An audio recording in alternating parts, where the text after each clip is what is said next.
वो भी खत्म हो जाएंगे इस देश से। उनका मैं आपको लिख लीजिए, कांग्रेस का नामो निशान मिट जाएगा। जैसे कि डायनासोर अब देखने को नहीं मिलते हैं, वैसे कांग्रेस का कोई व्यक्ति देखने को नहीं मिलेगा। गांधी परिवार डायनासोर की औलाद हो जाएगा। हमारी हिंदुत्व का चेहरा कह दिए, वो उनका परिवार ही एक मुस्लिम संप्रदाय को मानने वाला। वो शुरू से, चाहे मौलाना जवाहरलाल नेहरू को ले लीजिए और चाहे इंदिरा गांधी को ले, चाहे राजीव गांधी को, जिसके खानदान में ही सिर्फ मुस्लिमों का खून दौड़ रहा, वो कैसे सनातन और हिंदू और को सही ठहरा सकता। उनकी तो शुरू से ही कांग्रेस की राजनीति रही है कि हिंदुत्व को और सनातन को बदनाम करना। हिंदुत्व का चेहरा कतई वो हो ही नहीं सकता। गांधी का खानदान कभी हिंदुस्तान का हिंदुत्व का चेहरा, सनातन का चेहरा वो हो ही नहीं सकता। उसकी शुरू से ही यही मानसिकता रही। जात पूछोगे,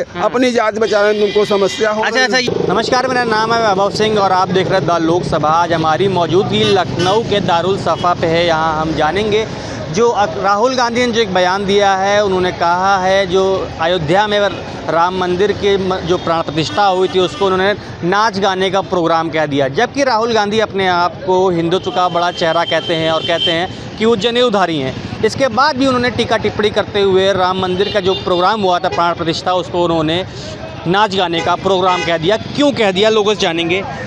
भाई साहब, जो राहुल गांधी ने जो प्राण प्रतिष्ठा के प्रोग्राम को, जिन्होंने नाच गाने का प्रोग्राम कह दिया, जबकि वो बहुत बड़ा अपने आप को हिंदुत्व का चेहरा कहते हैं, जनेऊधारी कहते हैं, उसके बाद भी क्या लगता है आप उनको कैसे जनेऊधारी हिंदुत्व का चेहरा कह दिए? वो उनका परिवार ही एक मुस्लिम संप्रदाय को मानने वाला। वो शुरू से, चाहे मौलाना जवाहरलाल नेहरू को ले लीजिए और चाहे इंदिरा गांधी को ले, चाहे राजीव गांधी को, जिसके खानदान में ही सिर्फ मुस्लिमों का खून दौड़ रहा, वो कैसे सनातन और हिंदू और को सही ठहरा सकता। उनकी तो शुरू से ही कांग्रेस की राजनीति रही है कि हिंदुत्व को और सनातन को बदनाम करना और उसको किस तरह ख़त्म करना। उनकी यही चेष्टा कांग्रेस वालों की रही है, गांधी परिवार की रही। गांधी परिवार की इसी तुष्टीकरण की नीति के कारण आज इस देश में जो ये मुसलमानों ने अराजकता फैला रखी है, सिर्फ उन्हीं के कारण फैला रखी है, उन्हीं के परिवार के कारण।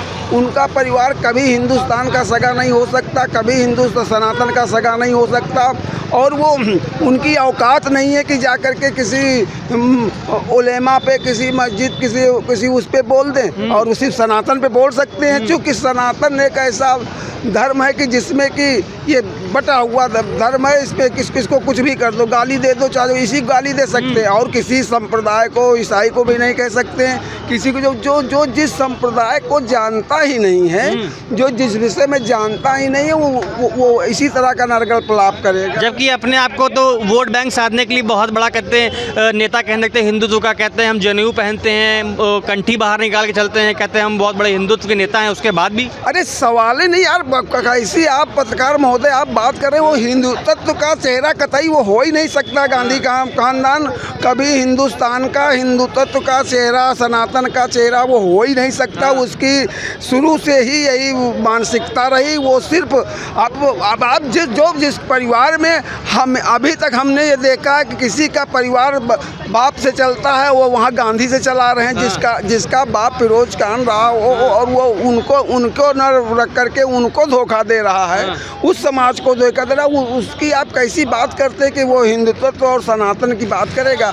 वो तो किसी भी तरह से सिर्फ यहाँ के लोगों को थोड़ा बेवकूफ़ बनाना रहा, सनातन और हिंदुओं को बना करके। और यहाँ पे उसने अपना राज किया और उसके परिवार के लोगों ने और लोगों को बांट करके, सिर्फ वो दलितों को अलग बांट करके, पिछड़ों को अलग बांट करके, मुस्लिम की तुष्टीकरण के अलावा और उसने कुछ किए ही नहीं इस देश में। और इस देश का बेड़ा गर्द करने वाला है तो सिर्फ गांधी जी और वो फूल वाले चचा।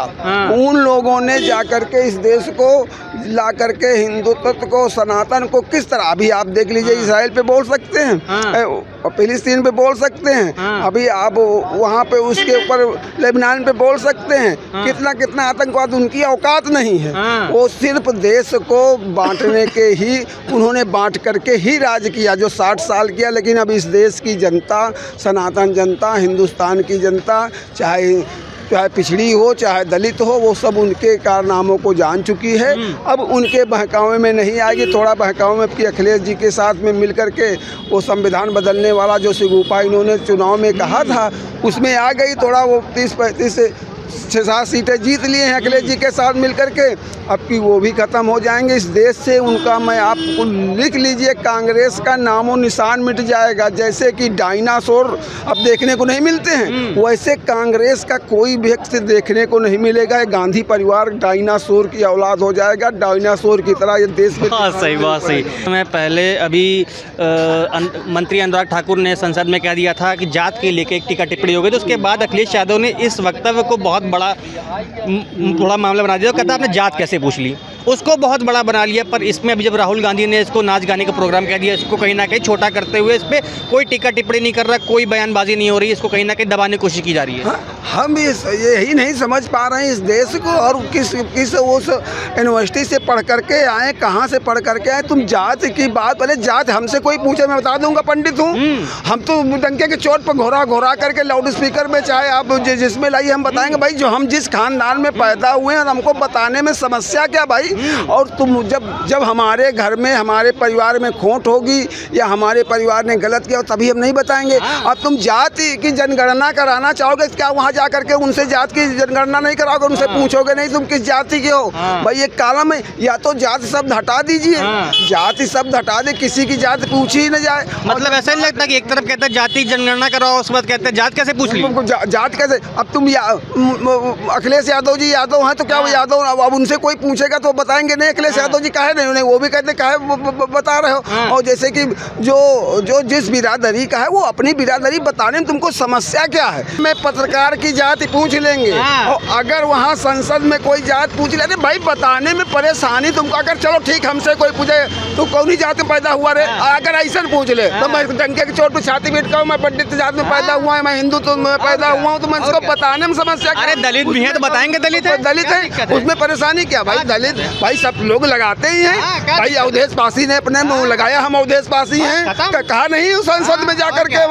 तो जो निषाद राज है निषाद राज लगाएंगे, आप जो हैं वो अपने लगाएंगे। उसमें आप संकोच किस चीज का भाई। अगर किसी ने चलो ठीक है उनके कुछ जवान से थोड़ा हो सकता है तीखा शब्द निकल गया हो तो उसमें तुमको उसमें परेशानी क्या भैया, बता देते। तुम भी डंके चोट करते मैं फलाना उसको। जब तुम्हारी खानदान जात का पता नहीं तो तुम क्या बताओगे।